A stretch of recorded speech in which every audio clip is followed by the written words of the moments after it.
देखो भीखू भाई, पैसों के लिए हमें ये जमीन तक बेचनी पड़ रही है। अगर हमें पता होता कि सुशील के इलाज के लिए इसकी जरूरत पड़ेगी तो इस जमीन को बेचने की हम सोचते भी नहीं। देखिए, रेट कम नहीं कर सकते। ठीक है, मैं समझ गया। मैं अपने परिवार से बात करके सारे कागजात तैयार करके आपको खबर करता हूँ। लेकिन अब भी बात को पक्का समझिए, ठीक है? प्रणाम। प्रणाम। नमस्कार। नमस्कार।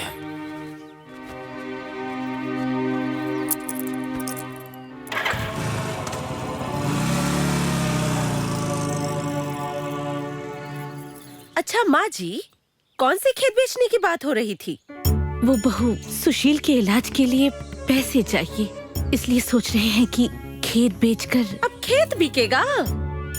बहू, और कोई रास्ता नहीं है। छुटके के जितने भी गहने थे वो सब बेच चुके हैं और अब खेत बेचने के अलावा कोई और रास्ता नहीं बचा। मुझे ये सब नहीं पता। खेत नहीं बिकेगा तो नहीं बिकेगा। अरे आप लोग कोई दूसरा रास्ता निकालिए। मैं कह देती हूँ, उस खेत पर मेरा भी हिस्सा है। आज खेत बिकेगा, कल घर बिकेगा, फिर कुछ और। अरे मेरा भी बच्चा है, हम लोग दर दर भटक कर डफली नहीं बजाएंगे। खेत नहीं बिकेगा तो नहीं बिकेगा, कह दिया मैंने। बहू, मेरी बात तो सुन। बहू जरा रुक जा। नहीं बिकेगा तो नहीं बिकेगा, कह देती हूँ। बहू जरा हाथ सुन जोड़ती हूँ मैं आप सभी से। रुकिए मम्मी जी। मम्मी जी, दीदी सही कह रही हैं। ये जमीन बेचने से समस्या खत्म नहीं होगी। जैसे मेरे सारे गहने बेचकर वो भी पैसे खत्म हो गए, उसी तरह खेत के भी पैसे खत्म हो जाएंगे। फिर क्या होगा? देखिए मम्मी जी, इस समस्या का कोई स्थायी उपाय ढूंढना होगा। बहू, और कौन सा दूसरा उपाय है बहू? नौकरी। नौकरी? नौकरी? हाँ मम्मी जी, नौकरी। अगर आप लोग इजाजत दे दे तो मैं कोई नौकरी कर लेती। अरे बहू, ये तुम क्या कह रही हो? तुम घर की बहू होके नौकरी करोगी? इस खानदान की कोई भी औरत आज तक घर से बाहर काम पर नहीं गई और तुम नौकरी की बात कर रही हो। तुम नौकरी करोगी तो ये गांव वाले क्या कहेंगे? नहीं नहीं बहू, नौकरी का ख्याल छोड़ दो। पापा जी, लोग क्या कहेंगे ये मत सोचिए। लोग कुछ ना कुछ तो कहेंगे ही, पर मुझे इस परिस्थिति में कोई मदद नहीं करेगा। और अभी हमें क्या करना है ये सोचिए पापा जी।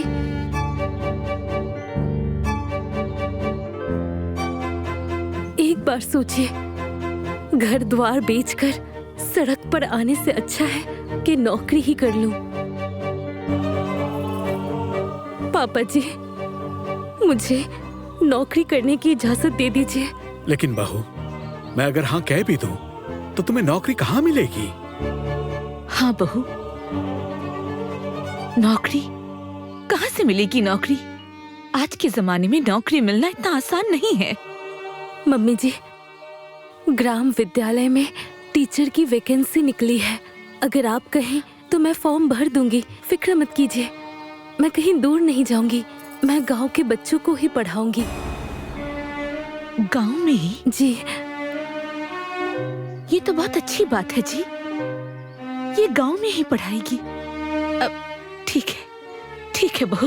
वाह वाह वाह, अब ये नौकरी करेगी। और जब मैं नौकरी करने की बात कहती थी तो आप लोगों को बहुत मिर्ची लगती थी। अब कहाँ गई आपकी मान मर्यादा, आपकी इज्जत? हाँ, और कान खोल कर सुन लीजिए, अगर ये नौकरी करेगी तो मैं भी नौकरी करूँगी। बड़ी बहू, समझा कर। मैं सब समझ रही हूँ माँ जी, मैं बेवकूफ नहीं हूँ। अगर ये नौकरी करेगी तो मैं भी नौकरी करूँगी, कह देती हूँ।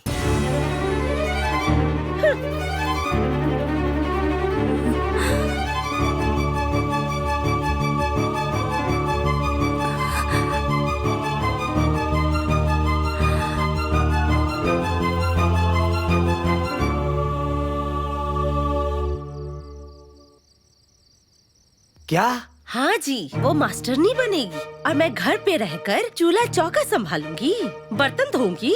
मैं भी पढ़ी लिखी हूँ, मैं भी पढ़ाऊंगी। क्या तुम पढ़ा सकोगी?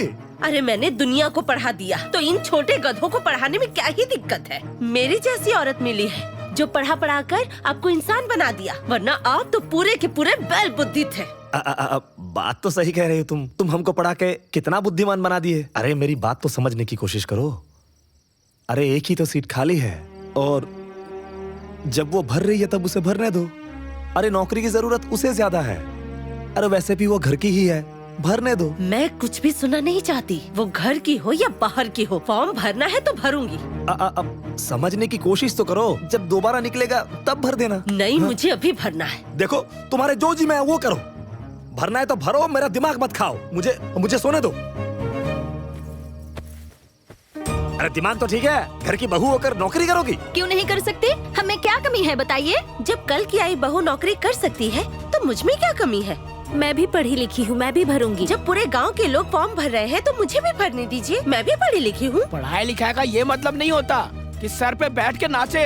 तुम बीबी हो और बीबी बनकर रहो। समाज में इज्जत मत उछालो। अरे गांव वाले क्या कहेंगे? पूरे गांव की औरतें फॉर्म भर रही है, किस पर हंसेंगे और कौन क्या कहेगा? मैं भी भरूंगी, मैं भी भरूंगी, मैं भी भरूंगी, मैं भी फॉर्म भरूंगी। तो जाओ फार्म भरो। जाओ महारानी जाओ, जाके फॉर्म भरो। हाँ भरो जाके। हाँ हाँ भरूंगी। फॉर्म भर के तुम बहुत बड़ी कलेक्टर बन जाओ, डीएम बन जाओ और घर को भूल जाओ। जो जी में आए वो करो, फॉर्म भरो। तुम आई बड़ी फॉर्म भरने वाली। अरे आपका सजना सवरना हो गया हो तो चलिए। बस एक मिनट चलो। बहू कहाँ जा रही आपका है? टोकना जरूरी था क्या? जा रही हूँ शिक्षा मित्र वाला फार्म भरने। टोक दी। बहू देखो, छोटी बहू को इस नौकरी की ज्यादा जरूरत है, तो उसका फॉर्म भरवा दे। तुम लोगों को देखकर गांव की बाकी बहुएं भी जिद कर रही हैं। अरे उससे क्या हुआ? यहाँ हर कोई पढ़ा लिखा है, कोई भी फार्म भर सकता है। सभी यहाँ अपने मर्जी के मालिक हैं। अगर तू मान जाएगी तो सब मान जाएंगे। मम्मी जी जाने दीजिए, आप परेशान मत होइए। सबके पास अधिकार है, सब वो फॉर्म भर सकता है। जिसकी किस्मत में होगी उसे वो नौकरी मिल जाएगी। यहाँ किसकी कैसी किस्मत है ना, सब दिख रहा है। चलिए। अरे अरे अरे सुनो, इतनी हड़बड़ी क्यों कर रही हो?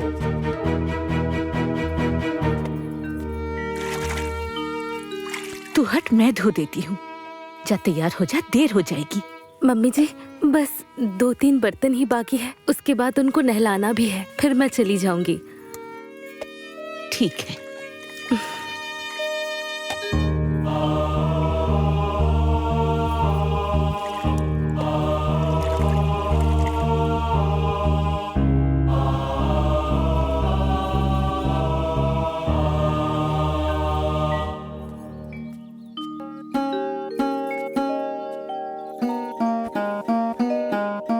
सुनिए, मैं अभी टीचर की वैकेंसी वाली फॉर्म भरने जा रही हूँ। आप प्रार्थना कीजिए कि मुझे वो नौकरी मिल जाए।